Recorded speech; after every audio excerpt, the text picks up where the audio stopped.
কবরের প্রথম ঘন্টা, কবরের প্রথম ঘন্টাতেই তুমি বুঝবা আখিরাত কত কঠিন।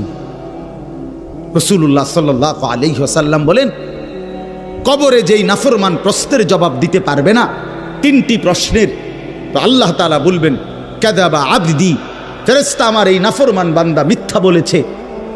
ফাআফরিশুহু মিনান নার ওয়ালবাসুহু মিনান নার, আমার নাফরমান বান্দার কবরে জাহান্নামের বিছানা বিছায় দাও, পরে জাহান্নামের পোশাক দিয়ে আবৃত করে দাও।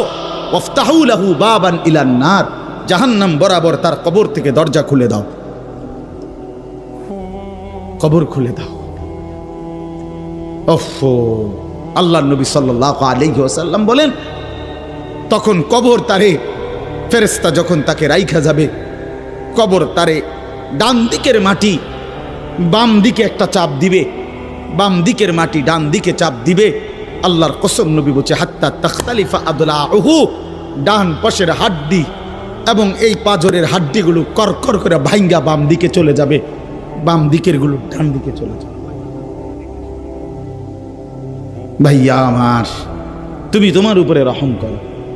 বাপ আমার, আপনাদেরকে বলি, হারামের টাকা উপার্জন কইরা, সুদের টাকা, কিস্তির টাকা, ঘুষের টাকা, ওজনে কম দেওয়া টাকা, হারাম ব্যবসার টাকা, বাটপারি সিটারির টাকা দিয়া বংশ, ফ্যামিলি, স্ত্রী, সন্তানের জন্য রাইখা যাইয়েন না।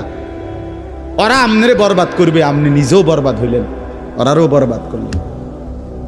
শুধু শুধু শুধু শুধু আপনি মূল্য পৃথিবীতে কামাই রোজগারই থাকবে, আর পৃথিবীতে যেত রোজগার থাকবে আপনার ফুতেই কামাই করতে পারবো। আপনি হালালভাবে যে দূর পারেন করে দিয়েছে, বাকিটা আপনার ফুতে করবে। না পড়লে মরে যাবে, অসুবিধা কি? না খাইয়া যদি কেউ মরে যায়, তাহলে মৃত্যুবরণ করা তো বেজ্জুতি, ঠিক না? কথা বলেন না কেন? না না, বলেন বলেন। কেউ মরে যাওয়া এটা কি শরমের কথা নাকি?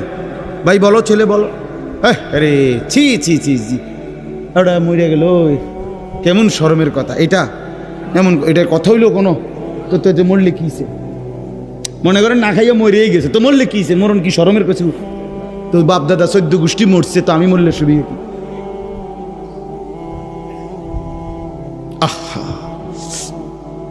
এজন্য বন্ধু আল্লাহ তাআলা বলছেন ওয়ালাউ তারা ইযিয যালিমুন, এই শোনেন বন্ধু, আপনি যদি একটা নজর দেখতেন, আমরা তাফসীরে কিতাবে পড়ছি আত-তাযকিরা, ইমাম কুরতুবী রাহমাতুল্লাহ আলাইহির কিতাব আত-তাযকিরা ফি আহওয়ালিল মাউতা ফিল আখিরা, অনেক সুন্দর কিতাব, বাংলা অনুবাদ হয়েছে মৃত্যুর ওপারে। ইমাম কুরতুবীর খুব সুন্দর, অনুবাদটাও অসাধারণ। এই বইতে আছে